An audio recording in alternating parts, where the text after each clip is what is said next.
नमस्कार, मैं आपके साथ विभा उपाध्याय और आप देख रहे हैं न्यूज़ 18 बिहार झारखंड का डिजिटल प्लेटफॉर्म।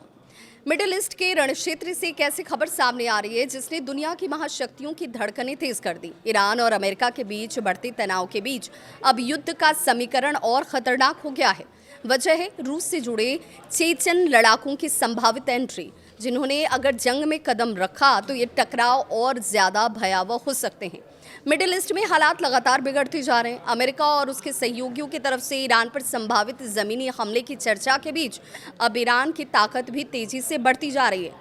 ईरान की ताकतवर सैन्य इकाई, जिसे इस्लामिक रिवॉल्यूशनरी गार्ड कॉर्प्स यानी IRGC के नाम से आप जानते हैं, इसने साफ चेतावनी दी कि अगर किसी भी देश की सेना ने ईरान की जमीन पर कदम रखने की कोशिश की तो उसे इसका बड़ा और भारी अंजाम भुगतना होगा। इसी बीच खबर यह भी है कि रूस से जुड़े चेचन लड़ाकों की एंट्री भी ईरान के समर्थन में नजर आती है। ये वही लड़ाके हैं जो अपने बेहद आक्रामक और निर्दयी युद्ध कौशल के लिए जाने जाते हैं। चेचन फोर्सेस ने पहले भी कई युद्ध क्षेत्रों में अपनी ताकत दिखाई है और अब अगर ये ईरान के साथ खड़े होते हैं तो मिडिल ईस्ट का ये संघर्ष और ज़्यादा खतरनाक मोड़ ले सकता है।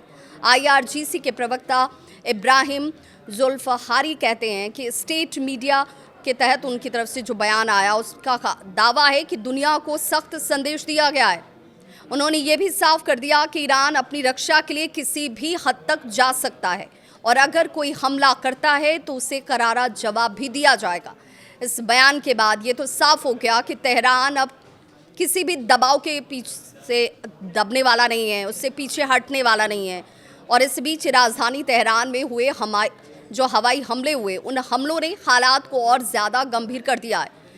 धमाकों की वजह से शहर के कई इलाकों में बिजली व्यवस्था प्रभावित है। कुछ धार्मिक स्थलों को नुकसान पहुंचने की भी खबर है और इन घटनाओं के बाद ईरान के भीतर गुस्सा बढ़ता जा रहा है और युद्ध के और ज़्यादा भड़कने की आशंका भी जाहिर की जा रही है।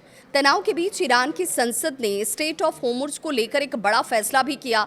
State of Hormuz management plan के तहत अब इस रास्ते से गुजरने वाले हज़ारों जहाज हैं, उन जहाज़ों पर टैक्स लगाए जाएंगे और अमेरिका और इजराइल से जुड़े जहाज़ों के लिए ये रास्ता बंद करने की चेतावनी दी गई है।